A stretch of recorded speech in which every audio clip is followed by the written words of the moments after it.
혹시 최근 받아보신 건강검진 결과지 때문에 마음이 조금 무거우신 적 있으신가요? LDL 콜레스테롤 수치가 조금 높네요.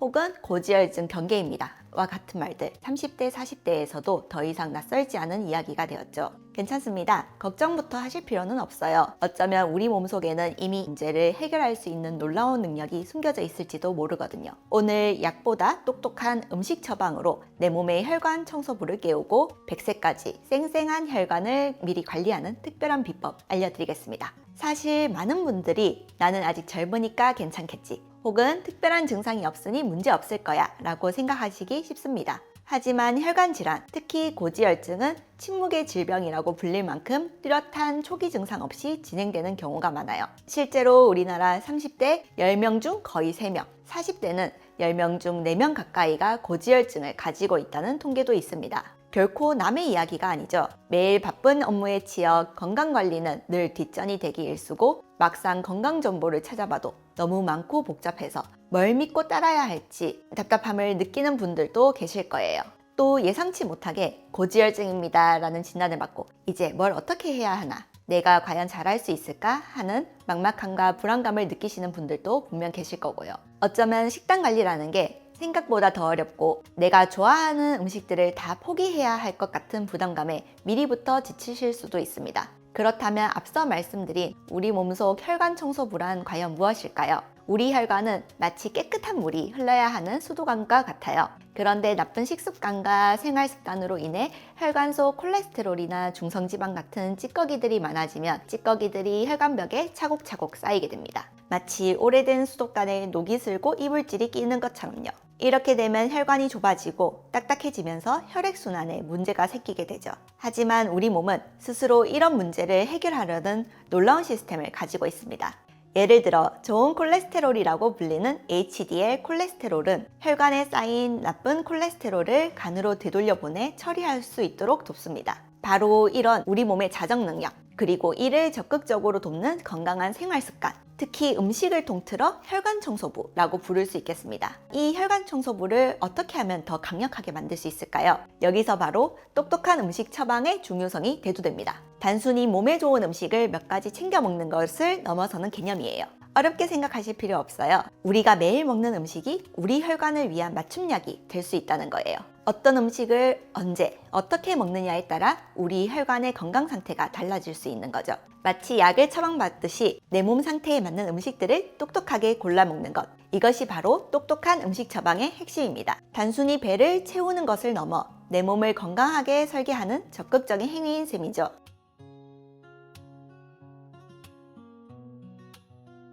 그럼 지금부터 몸속 혈관 청소부를 힘차게 깨워줄 고마운 음식들을 하나씩 만나볼까요? 첫 번째 주자는 바로 양파입니다. 양파의 풍부한 케르세틴이라는 항산화 성분은 혈관벽의 손상을 막고 나쁜 LDL 콜레스테롤과 중성지방 수치를 낮추는 데 도움을 줍니다. 실제로 여러 연구에서 케르세틴의 혈중 지질 개선 효과가 확인된 바가 있는데요. 양파는 혈액을 맑게 하고 혈액 순환을 원활하게 하는 데도 효과적입니다. 두 번째는 등푸른 생선입니다. 고등어, 꽁치, 연어 등의 풍부한 오메가3 지방산은 우리 몸에서 만들어지지 않아 반드시 음식으로 섭취해야 하는 필수 지방산인데요. 이 오메가3는 혈중 중성지방을 낮추고 혈전이 생기는 것을 막아 혈관을 깨끗하고 건강하게 유지하는 데 핵심적인 역할을 합니다. 일주일에 2-3번 정도 구이나 찜 요리로 섭취하면 좋습니다. 세 번째는 견과류입니다. 아몬드, 호두, 잣 등에 들어있는 불포화 지방산과 비타민 E, 식이섬유는 나쁜 콜레스테롤 수치를 낮추고 혈관의 탄력성을 높이는 데 도움을 주는데요.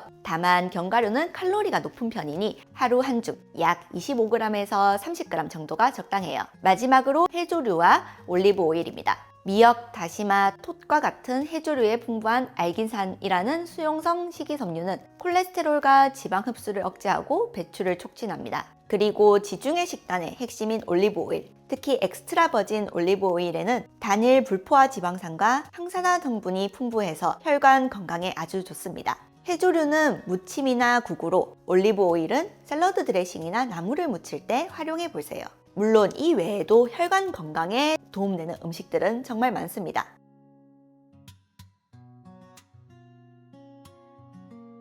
하지만 아무리 좋은 음식이라도 꾸준히 제대로 먹지 않으면 효과를 보기 어렵겠죠? 어떻게 실천하고 관리할 수 있을지 전략을 알려드리겠습니다. 먼저 식단 구성의 큰 그림을 그려볼게요. 첫째, 다채로운 채소와 과일, 통곡물을 충분히 드세요. 비타민, 미네랄, 식이섬유의 보고랍니다. 특히 잡곡밥, 현미밥이 아주 좋습니다. 둘째, 포화지방과 트랜스지방 섭취는 줄여주세요. 붉은 육류의 기름진 부위, 가공육, 버터, 마가린, 과자나 케이크 같은 달콤한 간식들이 여기에 해당됩니다. 셋째, 설탕과 나트륨 섭취도 줄이는 것이 중요합니다. 생각보다 많은 가공식품에 숨어 있으니 평소 성분표를 확인하는 습관을 들이시면 좋아요. 넷째, 좋은 지방을 선택하세요.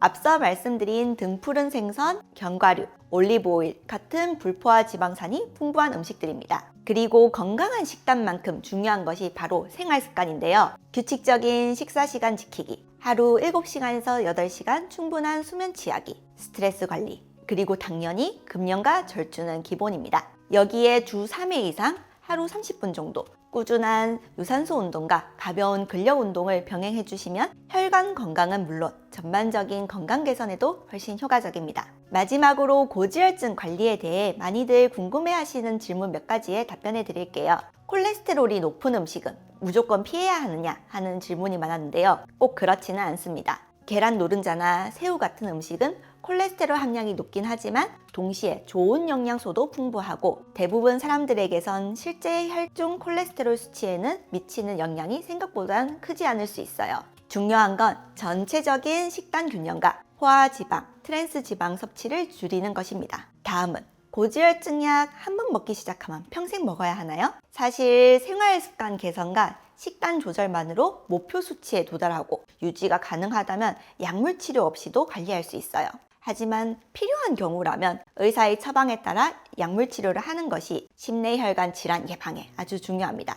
약 복용 여부나 중단은 반드시 주치의랑 상의하셔야 합니다. 단기간에 효과를 볼 수 있는 방법은 없을까요? 라는 질문도 있었는데요. 우리 몸이 변화하는 데는 시간이 필요해요. 조급해 하시기보다는 꾸준히 건강한 습관을 만들어가는 과정 자체를 즐기시는 게 중요합니다. 물론 제대로 실천하신다면 몇 달 안에 분명히 긍정적인 변화를 느끼실 수 있을 거예요.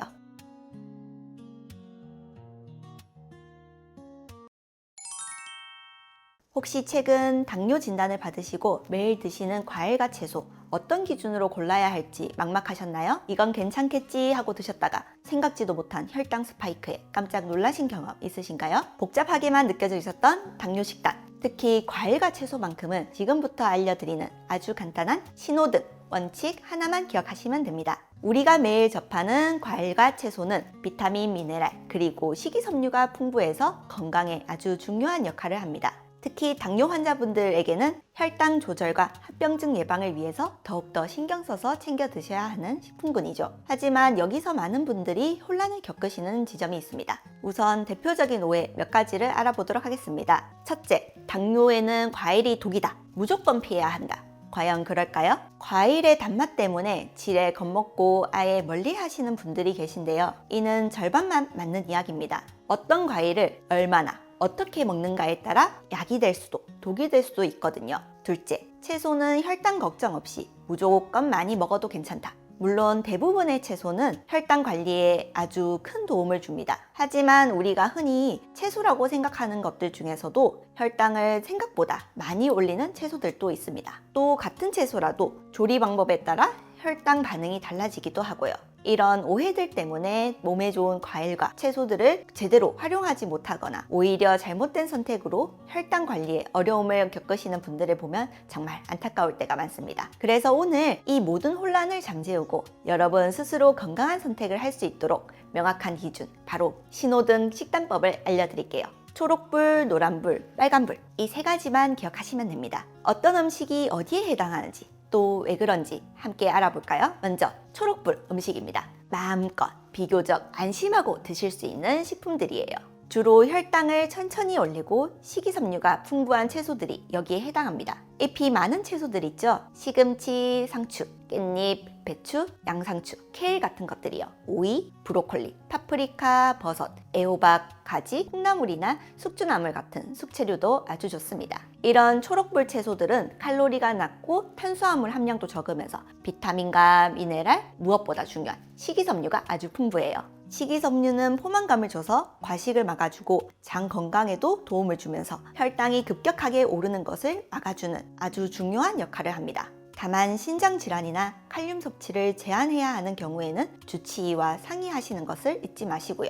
다음은 노란불 음식입니다. 노란불은 주의해서 정해진 양만큼만 똑똑하게 섭취해야 하는 식품들이에요. 대부분의 과일이나 일부 뿌리채소나 단맛이 있는 채소들이 여기에 속합니다. 과일 정말 맛있고 건강에도 좋지만 당뇨 환자분들에게는 양이 정말 중요합니다. 예를 들어 사과는 중간 크기 기준으로 하루 3분의 1개에서 반 개 정도, 배는 작은 것으로 4분의 1쪽, 귤은 작은 것 한두 개, 딸기는 대여섯 알, 블루베리나 라즈베리 같은 베리류는 한 줌, 종이컵으로 반컵 정도가 적당합니다. 키위는 하루에 1개, 방울토마토는 15알에서 20알 정도로 기억해 주세요. 이런 과일들은 비타민C와 항산화 물질들이 풍부하지만 과당도 많이 들어있어서 너무 많이 드시면 혈당이 오를 수 있습니다. 하루 한두 번, 식사 직후보다는 식사와 식사 사이 간식으로 드시는 것이 혈당 관리에 더 유리합니다. 그리고 과일은 가급적 껍질째 드시는 것이 식이섬유 섭취에 더 도움이 된다는 점도 잊지 마세요. 채소 중에서는 당근과 양파 같은 경우 조리 시 향을 내거나 약간의 단맛을 위해 소량 사용하는 것은 괜찮지만 주 재료로 너무 많이 드시는 것은 주의가 필요해요. 단호박도 식이섬유가 풍부하지만 당질 함유가 있어서 밥 한두 숟가락 정도에 약 50에서 70g 정도로 제한하는 것이 좋습니다. 연근이나 우엉 같은 뿌리 채소도 마찬가지로 적당량만 드시는 것이 중요합니다. 이런 노란불 채소들은 각자의 영양 가치가 있지만 초록불 채소보다는 탄수화물 함량이 높아서 양 조절이 필수입니다. 마지막으로 빨간불 음식입니다. 가능하면 피하거나 아주 가끔 매우 적은 양만 드셔야 하는 식품들입니다. 혈당을 빠르고 높게 올릴 수 있는 식품들이죠. 과일 주스가 해당됩니다. 생과일을 직접 갈아 만든 주스라 하더라도 식이섬유가 많이 제거되고 당분만 농축되어 혈당을 매우 빠르게 올립니다. 더군다나 시중에 파는 과일 주스는 첨가당까지 들어있는 경우가 많으니 더욱 주의해야겠죠. 말린 과일 아시죠? 건포도, 곶감, 말린 바나나 같은 것들이요. 수분이 빠지면서 당분이 농축되어 있어 아주 적은 양에도 혈당이 훅 오를 수 있습니다. 과일 통조림도 설탕 시럽에 담겨 있는 경우가 대부분이라 피해 주시는 것이 좋습니다. 당도가 아주 높은 열대 과일, 예를 들어 망고나 파인애플, 리치 같은 것들도 한 번에 많은 양을 드시면 혈당 관리에 어려움을 줄 수 있으니 드시더라도 아주 작은 한두 조각 정도로 맛만 보시는 것이 현명합니다.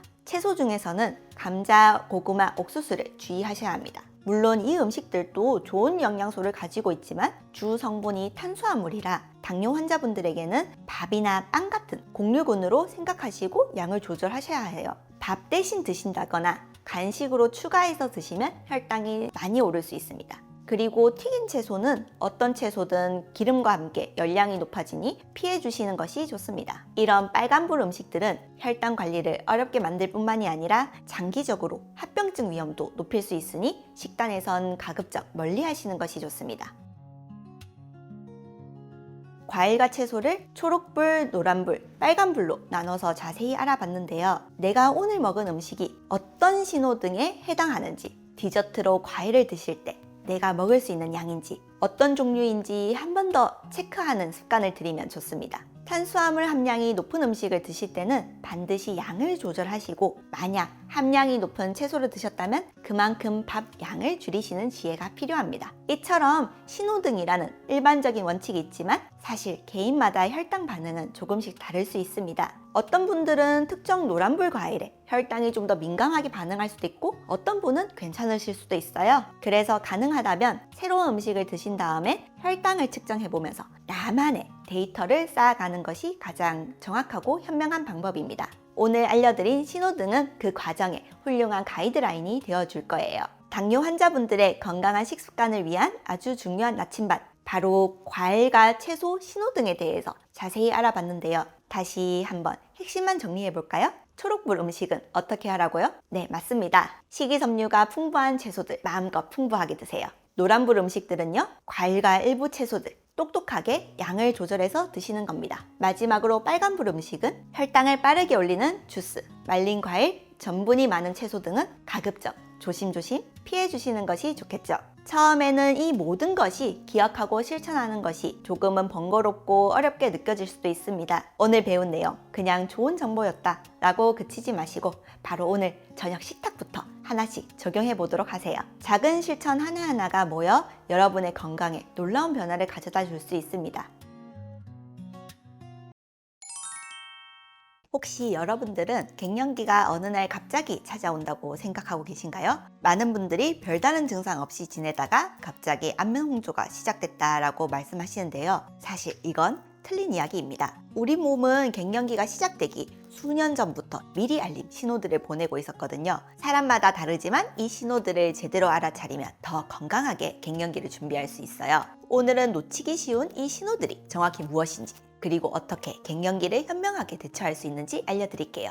갱년기는 정말 언제부터 시작되는 걸까요? 여러분의 갱년기 여정에도 정확한 지도가 있다면 어떨까요? 실제로 전 세계 의학계에서는 이미 갱년기를 10단계로 나누어 설명하는 정밀한 과학적 기준이 있어요. 바로 스트로우 플러스 10이라는 시스템인데요. 스트로우 플러스 10은 갱년기를 단계별로 나누는 과학적인 기준이라고 생각하시면 됩니다. 마치 아이가 태어나서 성장하는 과정을 유아기, 아동기, 청소년기로 나누는 것처럼 갱년기도 명확한 단계가 있다는 거죠. 그 중에서도 가장 중요한 건 갱년기 이행기, 즉 폐경으로 가는 과정이 언제 시작하는 건지 아는 것이에요. 그 시작점이 바로 연속된 생리 주기 간의 7일 이상의 차이가 날 때입니다. 예를 들어 지금까지 28일 주기로 규칙적이었던 생리가 어떤 달은 24일, 어떤 달은 32일, 그 다음 달은 26일 들쭉날쭉해지기 시작하면 그때가 바로 갱년기 이행기의 시작이에요. 저는 생리가 불규칙해진 게 벌써 몇 년 전인데요 하시는 분들 계실 거예요. 맞습니다. 사실 갱년기 이행기는 보통 40대 중후반에서 시작되거든요. 그런데 많은 분들이 이걸 그냥 스트레스 때문이겠지 하고 넘어가시는 경우가 많아요. 더 놀라운 건 생리 주기가 아직 규칙적일 때도 우리 몸에서는 변화가 시작된다는 거예요. 난소에서 나오는 AMH 호르몬이 30대 후반부터 조용히 감소하기 시작하거든요. AMH는 난소 기능을 나타내는 지표라고 생각하시면 돼요. 사람마다 정말 다 다르지만 이런 변화들이 5년에서 10년에 걸쳐서 천천히 진행돼요. 갱년기가 갑자기 오는 게 아니라 우리 몸이 이미 오래전부터 차근차근 준비하고 있었던 거죠. 우리 몸에서 벌어지는 호르몬 변화, 지금까지 알고 계시는 것과는 완전히 다릅니다. 혹시 갱년기는 에스트로겐이 부족해져서 오는 거다라고 들어보셨나요? 사실 이 설명은 절반만 맞는 이야기입니다. 실제로는 훨씬 더 복잡하거든요. 우리 몸의 난소에는 태어났을 때부터 정해진 수의 난포가 들어있어요. 써버리면 다시 만들어지지 않아요. 나이가 들면서 이 난포들이 줄어들면 이니빈 B라는 호르몬이 감소하게 돼요. 이니빈 B는 뇌에게 난소가 잘 작동하고 있어요 라고 알려주는 신호인데요. 이게 줄어들면 뇌에서는 뭐가 문제가 있나? 라고 생각하게 됩니다. 그래서 뇌하수체에서 FSH라는 난포 자극 호르몬을 더 많이 보내기 시작해요. 강하게 자극받은 난포는 처음에는 더 열심히 일하려고 해요. 그래서 에스트로겐이 갑자기 확 늘어나기도 하고 확 줄어들기도 해요. 갱년기 초기에는 단순한 에스트로겐 부족 증상보다는 호르몬이 불안정해져서 생기는 증상들이 더 많이 나타나요. 어떤 날은 가슴이 아프고 어떤 날은 생리가 많아지고 감정 기복이 심해지는 거예요. 게다가 배란이 제대로 안 되는 날이 늘어나며 프로게스테론이라는 호르몬도 부족해져요. 프로게스테론은 마음을 안정시키고 잠을 잘 자는 일에도 도와주는 호르몬이거든요. 그래서 이 시기에 잠을 잘 못 자거나 불안감을 느끼시는 분들이 많은 거예요. 사람마다 정말 다 다르지만 이런 호르몬 혼란 상태가 보통은 몇 년간 지속되다가 나중에야 우리가 흔히 아는 에스트로겐 부족 상태로 안정되는 거예요. 즉 갱년기는 한순간에 오는 게 아니라 호르몬들이 새로운 균형을 찾아가는 과도기라는 점 꼭 기억해 두세요.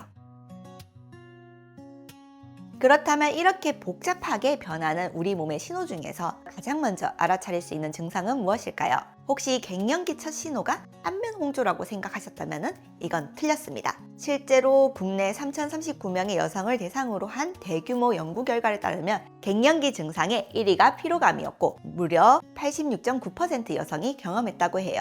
2위가 성 관련 문제로 67.8%, 3위가 우울한 기분으로 62.6%였거든요. 그렇다면 갱년기 하면 가장 먼저 떠올리는 안면 홍조는 몇 위였을까요? 놀랍게도 8위였습니다. 절반 정도의 사람만 안면 홍조 증상이 있었다고 하니 정말 의외죠? 이게 무슨 의미냐면 40대 중후반에 요즘 자꾸 피곤하고 깜빡깜빡해, 새벽 3시, 4시에 자꾸 깨서 잠을 못 자겠어 라고 하시는 게 갱년기의 가장 전형적인 초기 증상일 수 있다는 거예요.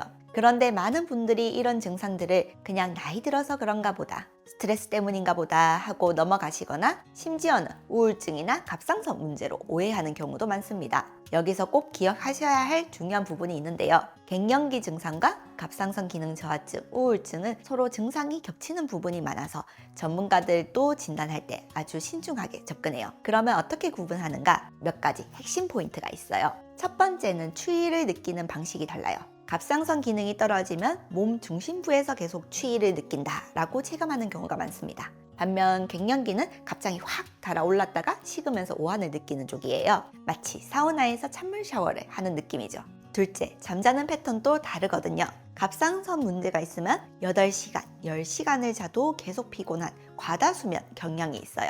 갱년기는 잠들긴 하지만 야간 발한, 안면 홍조 등의 증상으로 새벽에 자꾸 깨는 중도 각성이 더 특징적입니다. 셋째, 갑상선 문제는 TSH라는 수치로 보는 혈액 검사로 바로 확인할 수 있어요. 반면 갱년기는 호르몬이 들쭉날쭉 변하기 때문에 한 번의 혈액 검사만으로는 진단하기 어려울 수 있어요.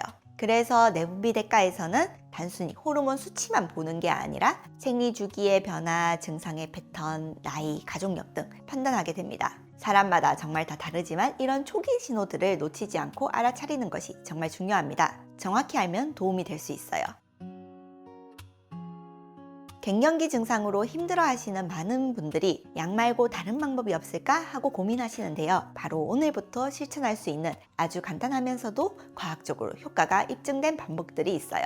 첫 번째, 바로 건강일기를 써보는 겁니다. 일기가 무슨 치료가 돼? 라고 생각하실 수도 있는데 실제로 2021년에 발표된 연구를 보면 갱년기 증상을 꾸준히 기록한 여성들이 그렇지 않은 여성들보다 안면 홍조 빈도가 현저히 줄어들었다고 해요. 자신의 몸을 관찰하고 기록하는 과정에서 스트레스가 줄어들고 증상을 악화시키는 요인들을 스스로 찾아내게 되거든요. 매일 밤 자기 전에 5분만 투자해서 오늘 밤 상태는 어땠나? 언제 피곤했나? 잠은 몇 시에 깼지? 이런 것들을 스마트폰 메모장에 한두 줄만 써도 충분해요.